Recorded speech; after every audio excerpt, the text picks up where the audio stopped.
Well, friends, thank you for joining us this evening for Conversations with the Clerk. I am really glad to be with you and excited that we can spend a little bit of time talking about what the General Assembly has done this summer and the ways we can share it with the broader church and our congregations that we serve and the broader presbytery. I've got a slideshow. I will make sure this is also available to you when we're done, in addition to the recording. So don't feel like you got to get everything down from it. I am going to start out just with a quick overview of what is the General Assembly. These are some slides that I put together for a presentation before the assembly, and so I'm going to recycle them a little bit. Just as a reminder, the General Assembly is the council of the whole church. It is representative of the unity of the synods, presbyteries, sessions, and congregations of the Presbyterian Church USA. That's from the Book of Order. That's kind of the core understanding of what it means to come together in this particular way. Another way to think about it is, maybe more specifically, it is a biennial gathering of ministers and ruling elder commissioners who are elected by each presbytery, totaling about 500 commissioners total. The formula for assignment of commissioners is specified in the Book of Order. Um, each presbytery has a minimum of 2 commissioners and a maximum of 8. Greater Atlanta had the opportunity to send 8 commissioners. There are also advisory delegates, young adult advisory delegates, partner advisory delegates, and theological student advisory delegates. They also participate in the discernment. They only advise, they do not get to vote. It is the broadest discernment body of the PCUSA, though. That's the most important thing about the General Assembly. Does not dictate to the whole about what happens, but it always represents our broadest understanding of what the Spirit leads us to believe and to do as the people of God. So it's imperfect, but it it is the best broad group we can come up with. So that's what the General Assembly is. What does the General Assembly do?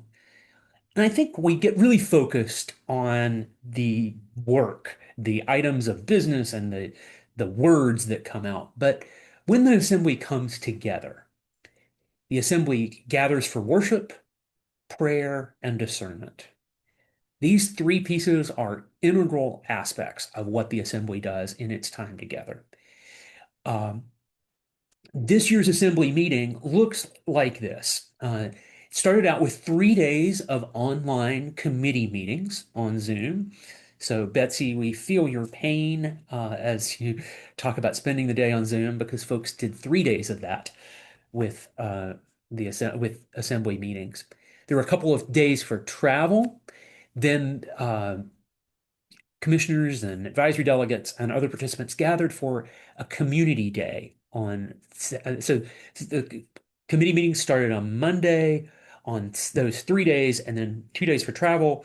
On Saturday, folks gathered for community day, which is service, education, learning, and fellowship. It was a lovely day to get to know folks in a more loose setting.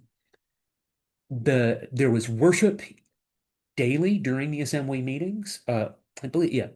And then there were 5 days of plenary meetings in person, starting on Sunday. And they concluded with the election of the moderator and worship at the end of the assembly. So, what does the business that comes to General Assembly look like? There are 2 ways to think about it. First of all, where does it come from? A good chunk of the business consists of reports from national agencies and commissioners and reports of special committees appointed by previous General Assemblies. Then there are overtures submitted by the different presbyteries around the country. Commissioners can also submit a resolution for consideration. There are restrictions on what can go into different categories and buckets and how it has to get sorted. But on the whole, that's where the business comes from. The types of business look like consist of proposed amendments to the Constitution of the PCUSA, i.e., the Book of Order and the Book of Confessions. There are statements on social and societal issues and policies and procedures for the national entities of the PCUSA and the budget for Presbyterian Life and Witness, which is the um, main missional and ecclesial agency of the denomination. The Board of Pensions, for example, they don't have to present their budget, but Presbyterian Life and Witness does. Um, Coming out of today, there are a couple ways you may want to do some further research on the work of the assembly. pcusa.org/GA has information about what happened at the structure of the event and what happened there. And there are ample news articles there on what the assembly did. If you want to know the exact text of something, of an action that the assembly took, we have created as a denomination an online storehouse of all the actions of General Assembly since 2006. Um, and it's used actively during the assembly. It's called PC Biz, also known as MyGA. And these systems include the full listing of business for each assembly with the full text and the rationale of the original proposal. So, encourage you coming out of our conversation today to do more research. I've tried to flag each item that I share with you with information about um, this specific item so that you can go and find more information and read the whole text. If I get something wrong, if I say something and it's not what the real text says, um, that's on me. But the official text is what guides. I have there's a Presbyterian AI assistant that I actually ran this presentation through this evening to just make sure that I had not said anything completely out of whack, and it gave me a general thumbs up as much as it could do. So hopefully I'm not leading you astray, but I do have to put in that caveat.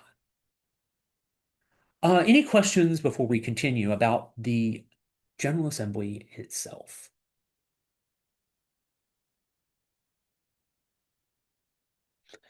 All right, so we'll turn to what did the Assembly do in 2026? I've kind of lumped it into five big categories that we'll walk through tonight. The election of the co-moderators, the Reverends Marta Pumroy Cordero and Christopher Schondelmeyer. Actions related to PCUSA polity, PCUSA structure and identity, gender and sexuality, and social witness. And those social witness kind of fits into four buckets of environment, peacemaking and international issues, domestic issues, and immigration and human rights. So, want to start out with the last action that the Assembly took, which was to elect Marta Pumroy Cordero and Christopher Sondelmeyer as its co-moderators. This year's assembly was the only assembly that will ever be moderated by these moderators who also moderated the previous assembly. So, because of change in the standing rules approved by the previous assembly, the moderator's election was moved to the end of the assembly. And so that the goal of that was to allow them more time to prepare. Because in past years, the moderators were elected one night and got up the next morning and started running meetings.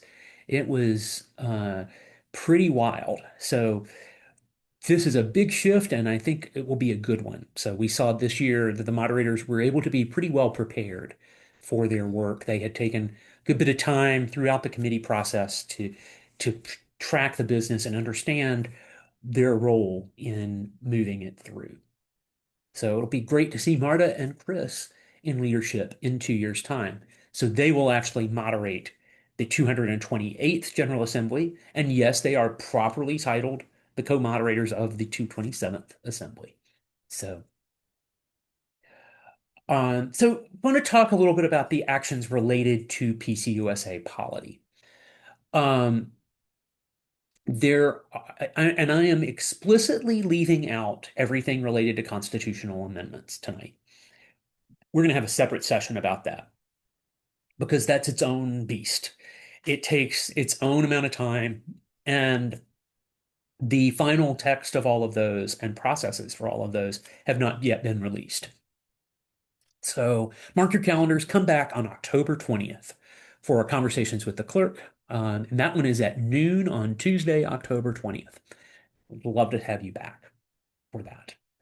I will mention that there were a few actions of the assembly I didn't put in this summary that adopted authoritative interpretations of the Book of Order.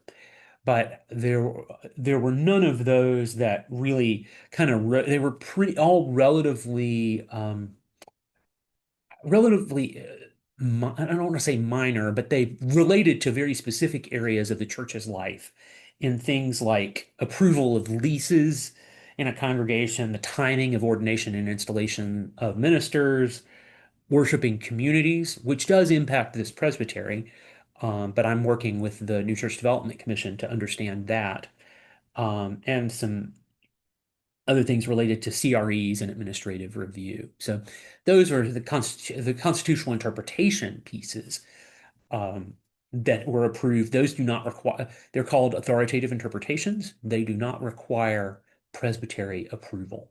So they are already in effect. But also related to PCUSA polity, this assembly took some actions related to plans for future General Assembly meetings. Due to the continued effects of the COVID-19 pandemic, the assembly has kind of been approving plans for assemblies one at a time and really only looking out 2 years. So, and they're working to make some broader assessments of how to do it better in the long term. In 2028, which will be GA 228, that assembly will use the same format as this assembly with Zoom for committees and in-person plenary, with the in-person portion held in San Juan, Puerto Rico.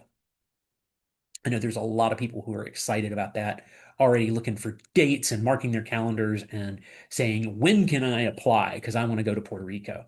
So it will be the first time that an assembly has been held outside of the continental United States.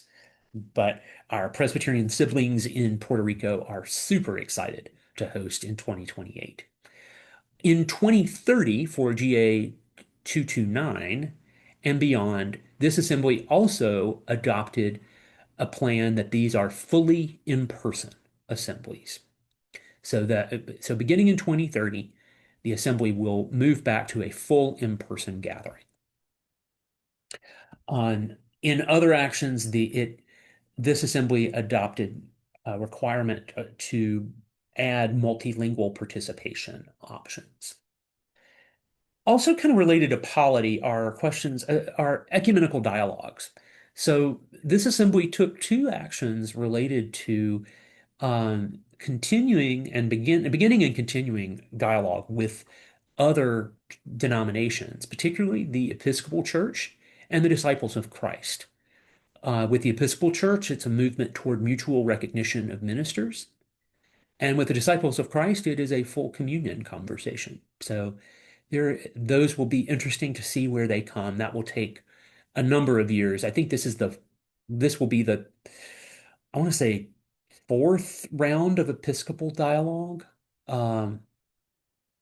Check GAR 09 business item there for that information. You can find out more. This is the first time we will have been in direct conversation with the disciples of Christ. Although several of our full communion partners that we are already in relationship with have a full communion relationship with disciples of Christ. So, also related to PCUSA polity is there is an existing requirement for anti-racism policies in the Book of Order, and the new action related to preparing anti-racism training resources that will be prepared by the national level of the denomination. So that's coming out of that PCUSA polity section. Any questions on these actions or other things related to PCUSA polity? Andy, this is Betsy. By far the thing that I saw discussed most robustly online was that thing about Puerto Rico, having the General Assembly in Puerto Rico, which my understanding is that that is usually a perfunctory kind of piece of business, and it was an unusual level of discussion. Does that sound right to you? Yes, certainly in the committee process. By the time it got to plenary, it had really taken on the tone of celebration.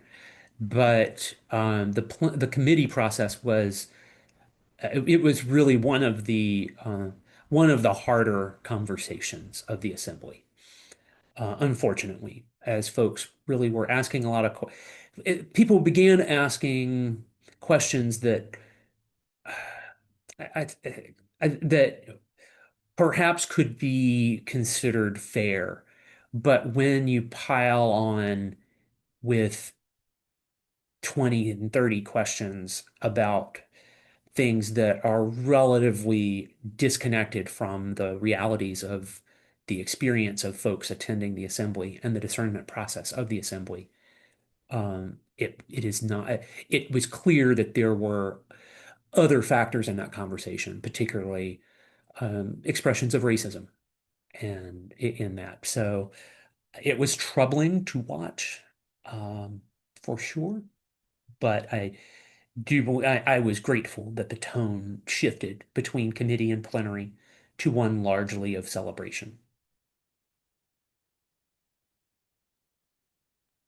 Thank you. Other polity related questions. Yeah.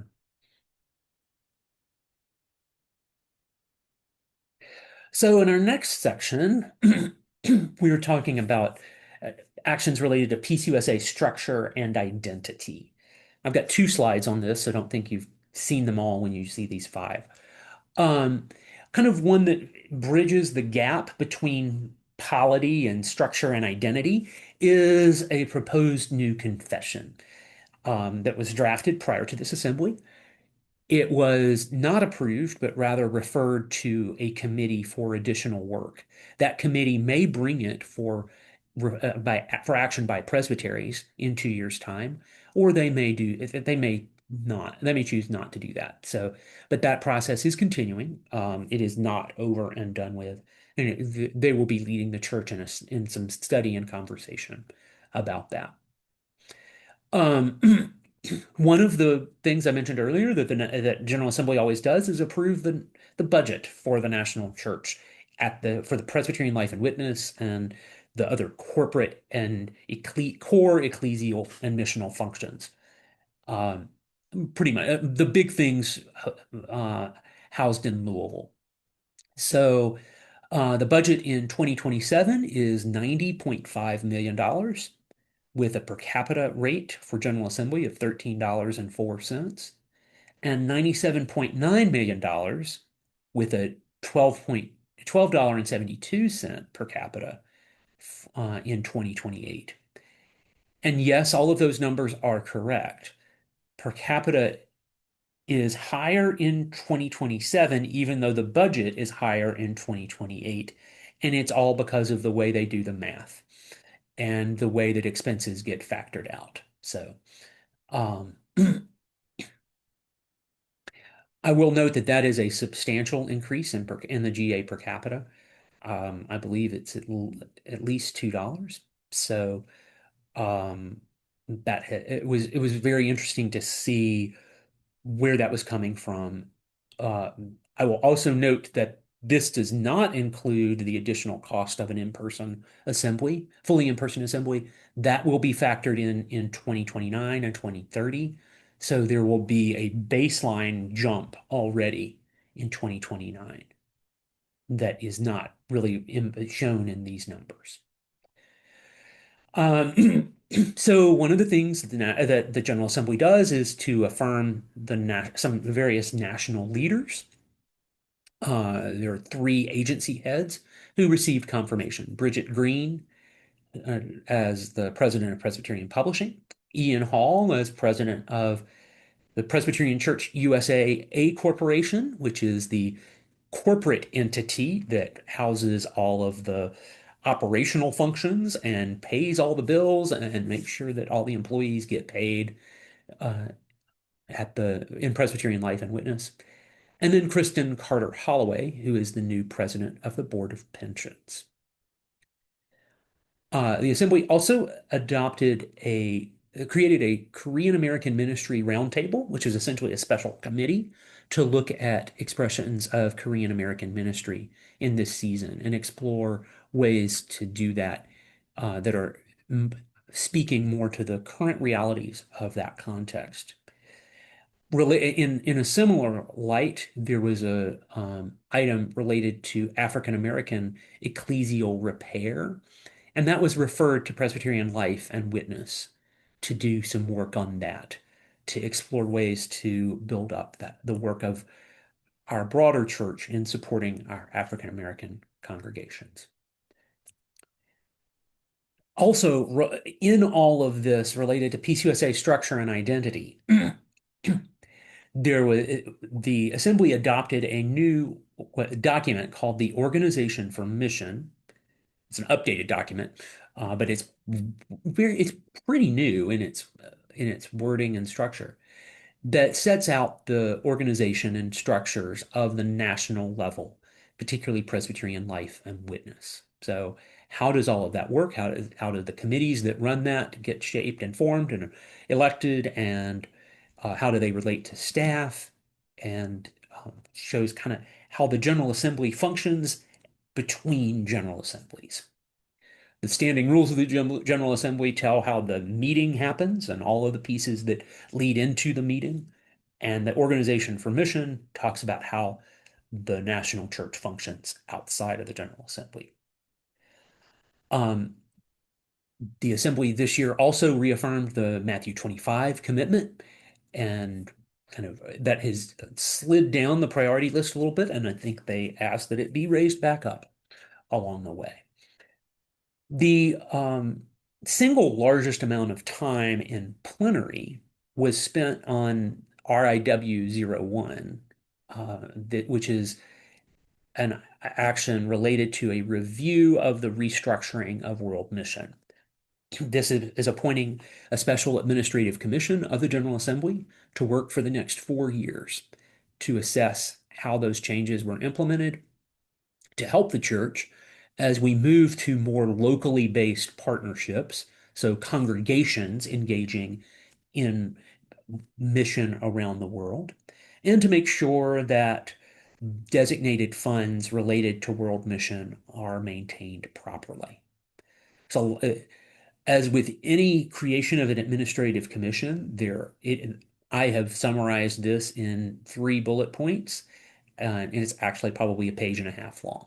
So there's a lot of other responsibilities in there for that group, but they will be taking on that project in the coming months and continuing and bringing their final report in 2030.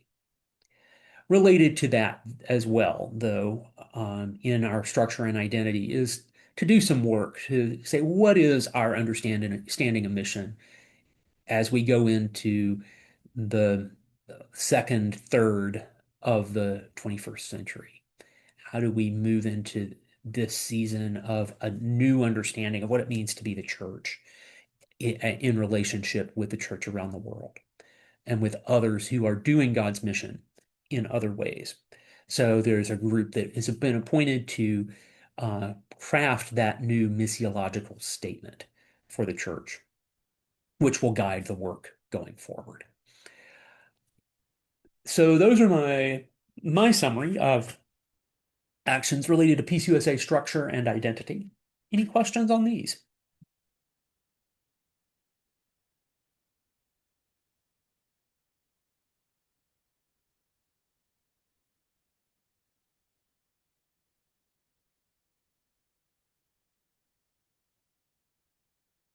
So our next And section, oh yeah, go ahead, Ken. I'm sorry. Uh, I know there was a decision made regarding reestablishing the office for the immigration attorney. And I've seen some questions pop up in some Facebook groups about what a timeline might be, and also some comments that since there was no deadline put in place for that, uh, and again, this gets to transparency that the PLW may just drag that out. Uh, so, what are your comments or thoughts on that? Because this is we're in a political climate where that kind of information is so critical Mm. to how the PCUSA relates to the immigration issues that are going on. So thanks, Ken. Great question. I didn't put that item on my, it's on my, I have a full list of all the things that were approved, but I didn't single it out. I will note it is probably it's probably the largest single cost item that I'm not having in my presentation tonight. So I probably should have included it, honestly. It is a substantial cost. To clarify what the role is, I think the first piece that's important, this is an immigration attorney who can be engaged to support. It's a position that has previously existed. It was eliminated. The person left the position, and the position was not filled um, for a variety of reasons. And but the role is primarily to assist presbyteries and congregations in questions related to immigration for their leadership. So it is not it's not something where someone who is facing an immigration proceeding, who is a member of one of our churches, can call on them to get advice. Person has historically provided some baseline resources, but the main role was to support individuals taking on that service. Um, Indeed, Ken, it will take a while for that position to be filled. I think most of the national staff took at least a week off after General Assembly adjourned, and probably and then it's also summer, so things just move a little slow, and it's going to take a little bit of time and to create the position, advertise for it, follow all of our procedures. We are Presbyterians, so we want to make sure we do things decently and in order.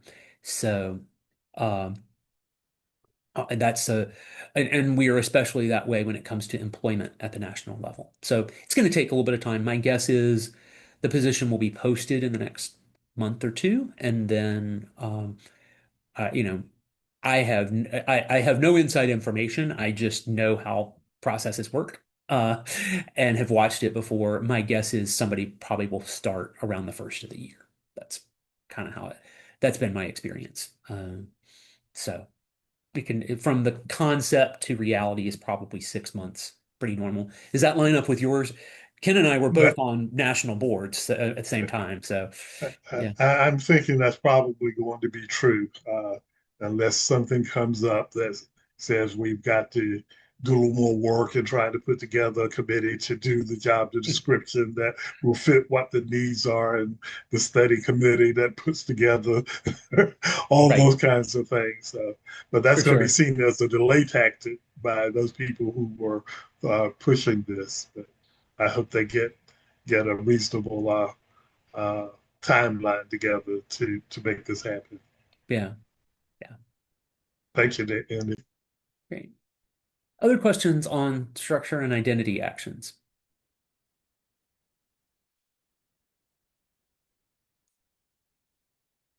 So next section I identified are actions related to gender and sexuality. And this could be a social witness area. It could also be a PCUSA identity thing, but I singled it out because it kind of fits in both buckets. And there's some actions here that have feet in both worlds.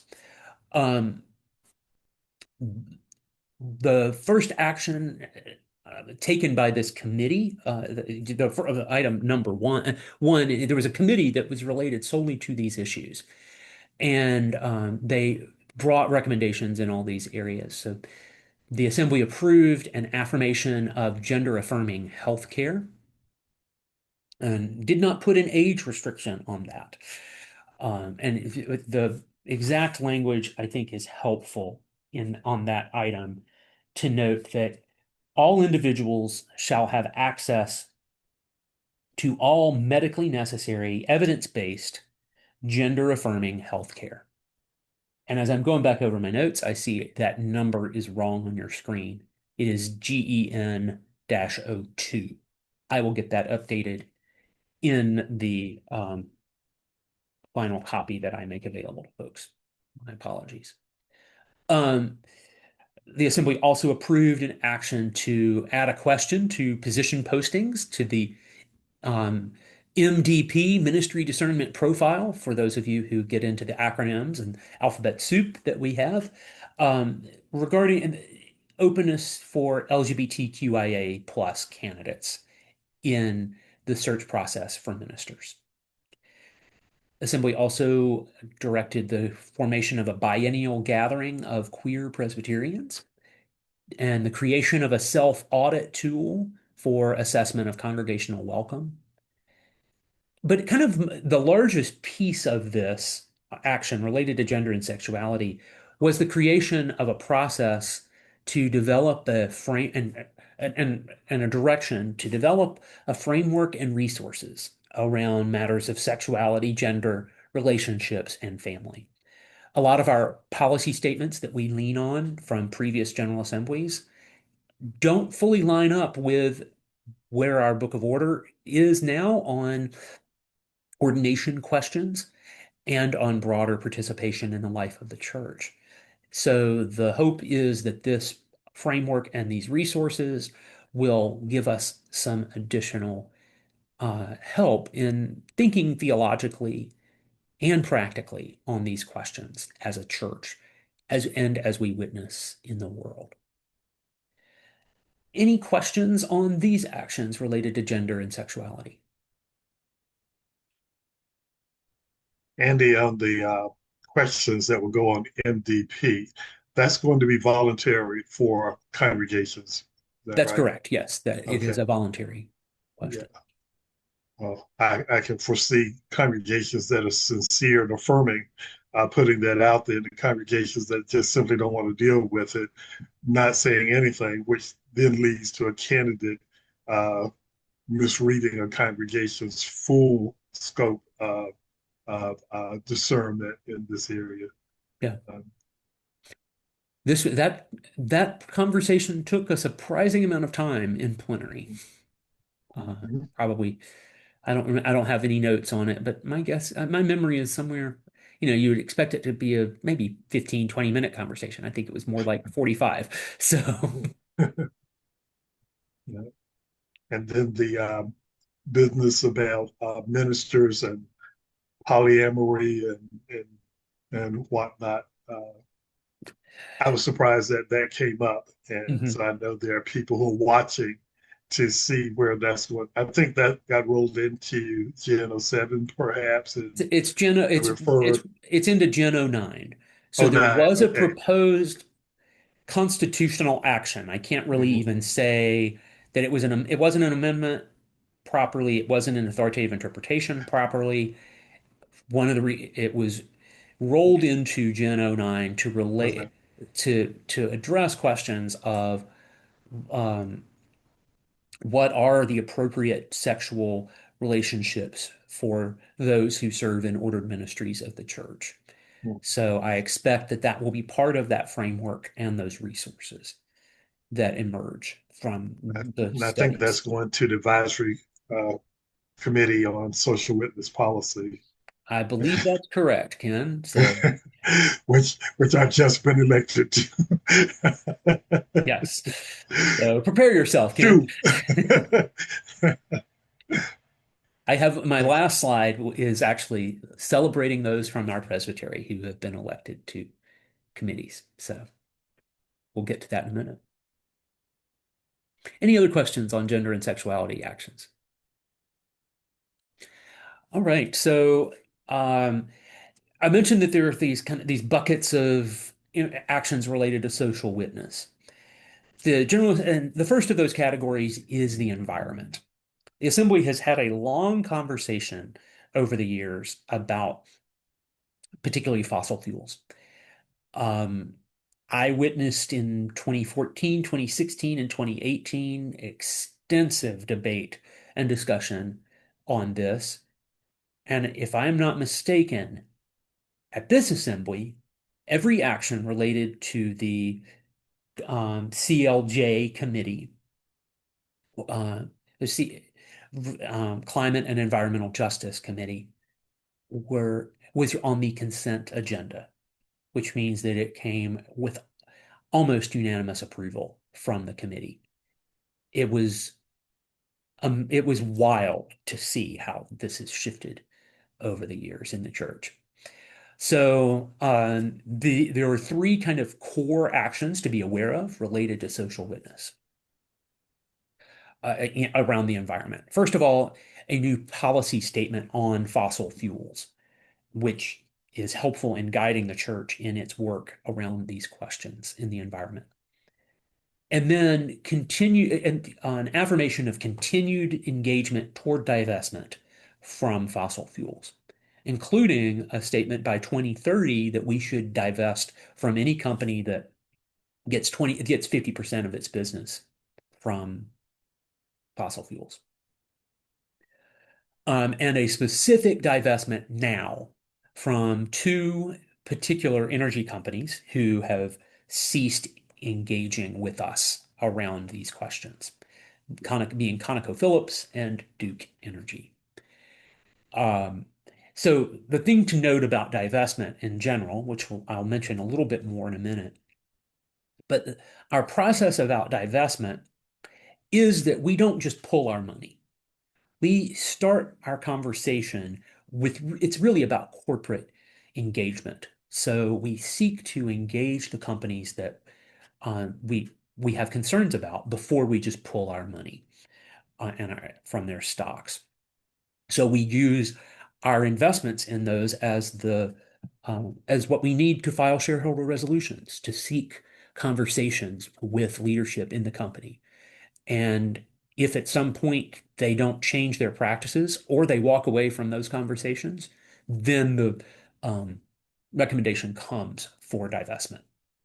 And that's why ConocoPhillips and Duke Energy were put on the divestment list at this assembly because they ceased to have any kind of productive conversation with us within the last year or two. Betsy, I see you on mute. Yeah, when we say we are investing or we are divesting, Hmm. what monies are we or whose money are we talking about? Is that the Sure. denomination's money, the Board of Pensions money, everything? How high or low does that Great sit? question. So we are talking about the investment portfolio of the Presbyterian Foundation and the Board of Pensions. So I believe the foundation's investment portfolio is somewhere in the $4 to $5 billion range. Board of Pensions investment portfolios, last I recall, is probably $12 billion. And so we can use all of those investments as the collateral, if you will, for our conversation. And once something is put on the divestment list, it is prohibited from further investment by any of those entities. It doesn't mean that the money is immediately pulled. We don't just pull the money and leave and take all of our losses. We do it in a thoughtful way so that it doesn't negatively impact those who are dependent on the return on those investments, being those of us who are members of the Board of Pensions and the missional work of the church through the foundation. Ken, you have a question? Comment? Now, I was just going to make a comment. For the last several months, less than a year, I've served now on mission responsibility through investment. So this is the group that made these recommendations. And so I was quite happy to see that all of our recommendations went through and ended up on the consent agenda. That was quite a recommendation. Also, Mark Edwards, Lindsay Armstrong's husband, serves on MRTI along, so he's been a part of these conversations too. Uh, do note that while we make these recommendations to Board of Pension and the foundation in their fiduciary capacity, they have to then consider it through their boards. And like you said, they don't just all of a sudden pull all the money out, but Mhm. they do have guidance coming from General Assembly as to what they think. And MRTI has been engaged with these companies through shareholder statements and whatnot, and trying to get them to move in the direction of previous recommendations from the General Assembly about clean energy and so forth. So this has been a long, thoughtful process, and I know since I went to General Assembly in 2014, it's been part of discussions going back at least that far, if not further. Yeah. Yeah, So, and divestment in general is actually a part of, I think, some of the broader questions around social witness. So I'm going to move us along because the Assembly also approved some updates to the divestment policy. The primary parts of it date back to 1984. So because this was the divestment strategy was used to put pressure on South Africa in apartheid and used to great effect and really kind of transformed that conversation and space.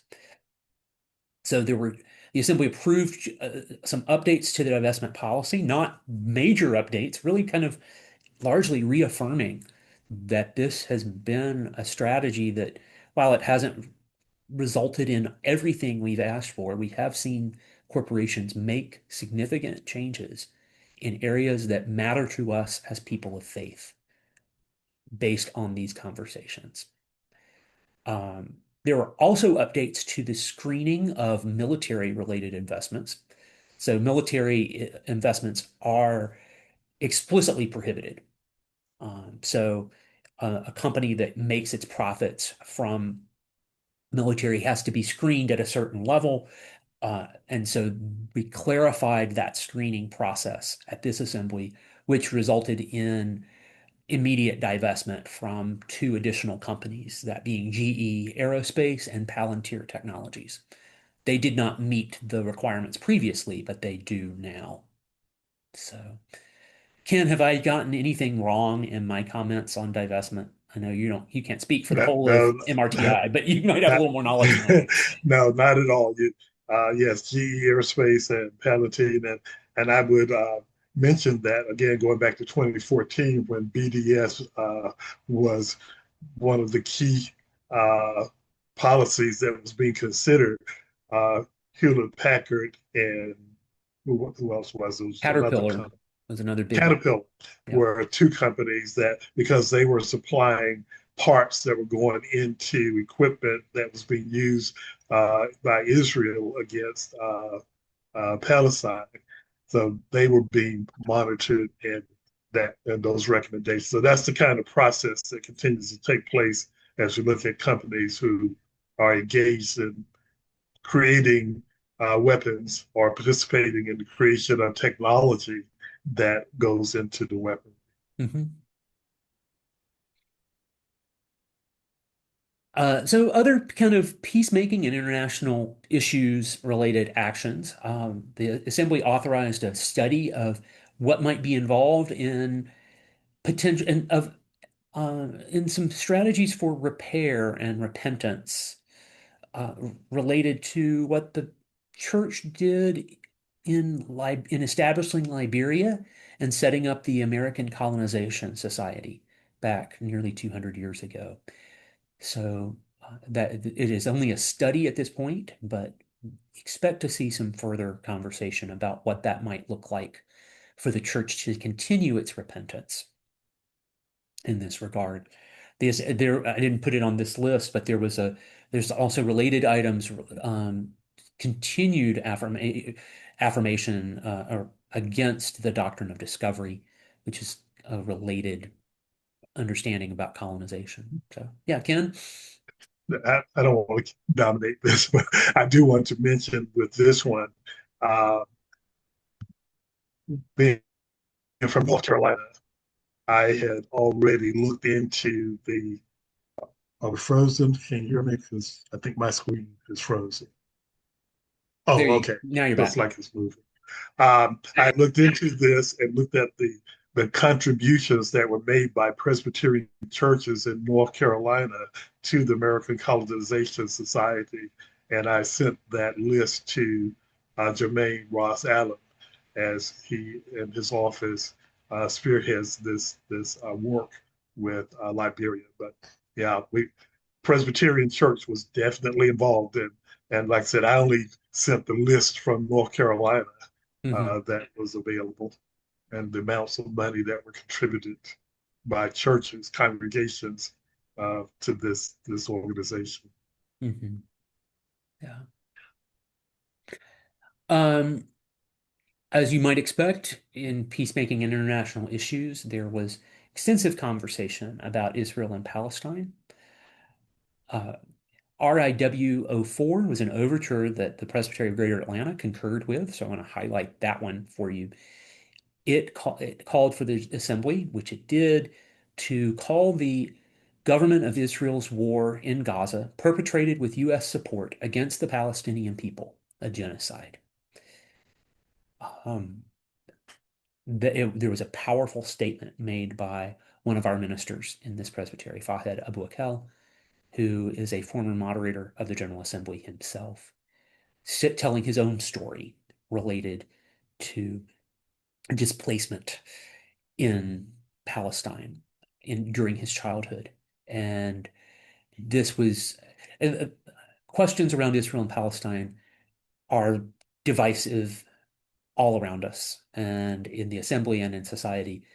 But that action, I don't have the vote count in front of me, but I believe that it was, I've never seen a vote on Israel and Palestine be that clear. I believe it was, there were less than 20 votes against it out of 450 cast.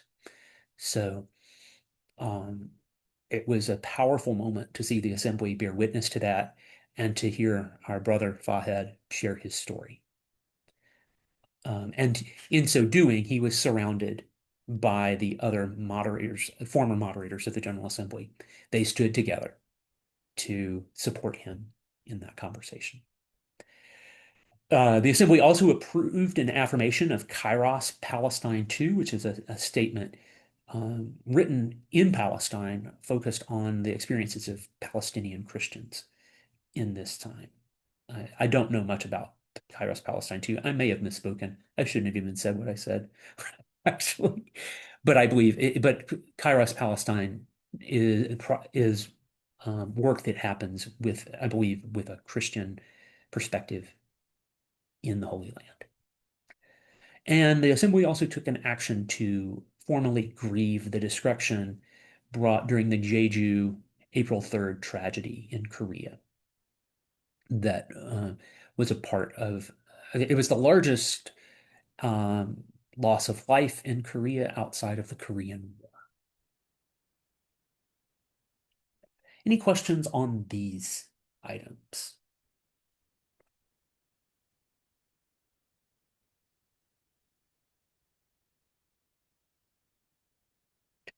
So in the next section, we have just a couple of big items or areas of action related to social witness in domestic issues.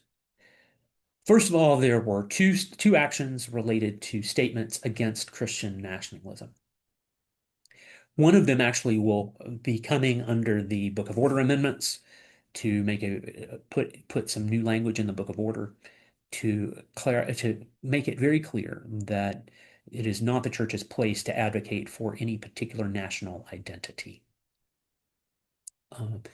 But to speak very clearly against Christian nationalism and white Christian nationalism and the ways in which those um, deeply challenging ideologies uh, should not be supported by the church. Just because the word Christian is in it does not make it something that the church should be about. The other thing, I call it a domestic issue just so that there's not just one hanging out there. Uh, it's a bridge, perhaps, to the world and to other things. But interestingly and helpfully, I believe the Assembly approved a policy statement on artificial intelligence, including some guidelines for ethical use of AI in the life of the church. So that is something that I think we will be referring to more and more in time to say, what is the right use of this incredible resource that we have for us? I don't use it in some of the same ways that I know others do, but I definitely have found it helpful to give me some checks on my work and to give a different perspective and to simplify things and give me make me listen differently in the ways so I don't have to be taking notes on everything when transcription can happen and help me with it. Any questions on the domestic issues? We got two more slides. Kind of related to a domestic issue, but deserving of its own slide, I believe, are actions around social witness related to immigration and human rights. The Assembly affirmed the Forced Labor Bill of Rights, a document written by others, but claiming it as something that we are on board with as a church. But then, really, so that's kind of the general human rights segment. Then took four actions related to statements around the immigration crisis in the US in this time. Um, Advocacy for internally displaced persons in the US, a statement on deaths of victims of ICE, a statement on immigration detention, and a statement on migrant and refugee rights. Now, statements of the church and the General Assembly don't necessarily mean a lot. Our elected officials are not sitting around looking for the letter saying the General Assembly of the Presbyterian Church says that this is a bad thing.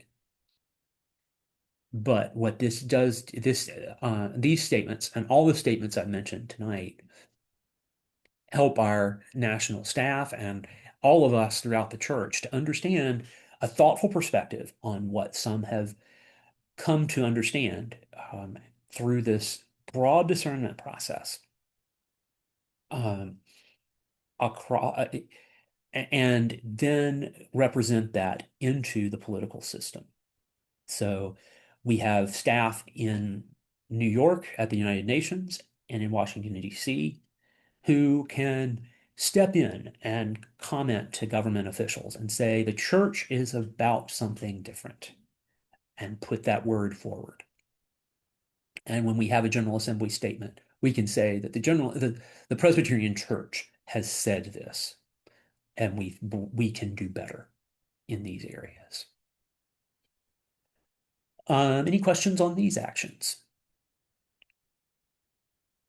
We mentioned earlier the immigration attorney. That is not really part, I would not call that related to this because that's primarily about supporting the church in our own internal processes. So that's why I would not put it on this slide.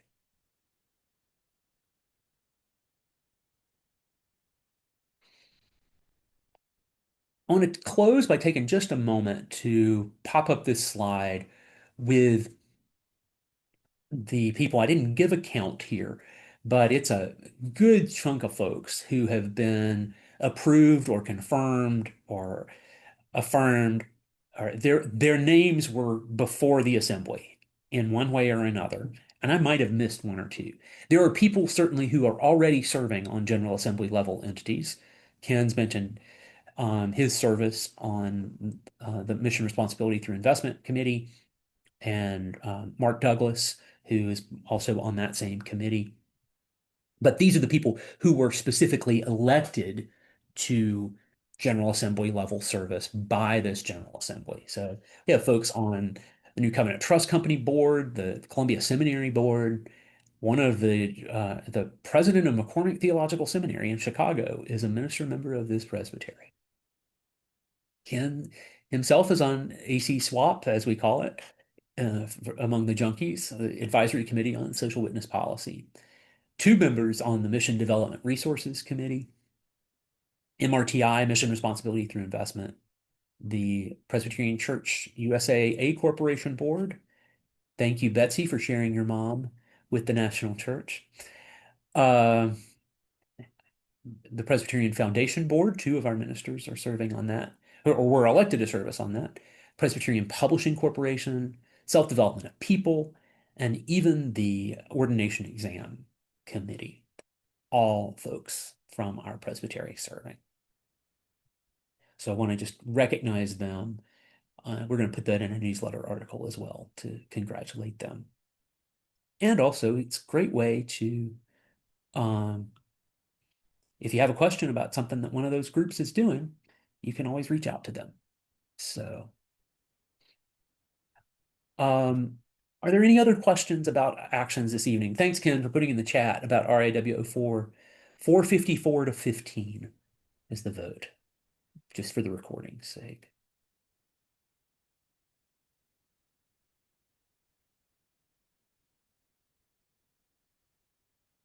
Great job, Andy. Great job. I appreciate it. Well, we may have, like, if you have other questions, you know, you can reach out to me. Happy to get more information for you. I'll send you the link to the whole presentation. Nancy, do you have a question? I was just going to say thanks for making sure we could look things up, Yeah. on the business side and all that stuff if we need to look at something more particularly. But I think you did a great job here giving us a good overview to see what was happening. Thank you very much. You're welcome. Yeah. And then in October, you're going to talk more about The some of the constitutional policies. amendment, the specific constitutional amendments that were proposed, because we'll be Okay. voting on those at the Presbytery in February, the winter Right. stated meeting. I believe it's, let me check my calendar. I should know better than to say dates off the top of my head. That got me in trouble. February 6th Mm-hmm. at First Pres Atlanta. We'll be voting on the amendments to the Constitution. Yeah, I think I want to get some of our other elders to come to this one if I can, because it's important for us to know what you're voting on. For sure. For Yeah. sure. And we'll have, and again, all of these will be made available as recordings. So we'll make sure that, and that one is at noontime. So I Mhm. decided I'd try something a little bit different and do it in the middle of the day so people can have lunch and talk about polity. I'm not sure that there's anything more interesting than that. In in the event, Andy, that someone needed to teach a Sunday school class on this prior to October 20th, is there a place to go to get a list of those amendments that are coming? Or you said maybe it hasn't been all put together yet? You have to kind of piece it together from PC Biz at this point. So Okay. the stated clerk of the General Assembly is working on that actively. I think I saw somewhere that they hope to have it out by the end of August. I have not Okay. seen it yet, but as soon as I get it, I will. I mean, you'll probably see it, Betsy. But if you want to drop me an email and just say, "Hey, don't forget to send that," I'll put it on my to-do list, and when it comes, I'll send it your way. Thanks. This was great. Yeah. Any other questions or comments? It's okay to say it Good was job, terrible Andy. too. Yeah, thanks Great a lot. job. Really Very helpful. Good. Well, can I put one of you on the spot to close us in prayer?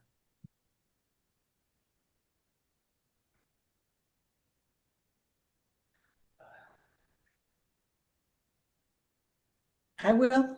Thanks, Wait. Nancy.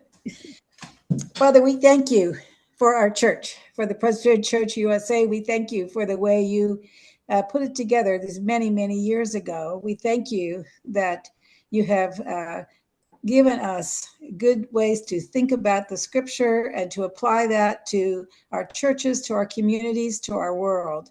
Thank you for this General Assembly, for the many people who worked very hard to do the work that they did, thinking carefully about things and working through many difficult issues.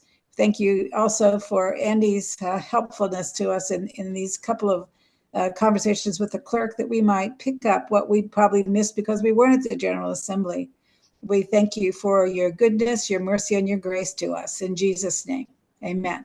Amen. Thank you, Nancy. Thank you all for joining us tonight. We'll Thank be you in so touch. We'll see you soon. Thanks, Andy. Good night.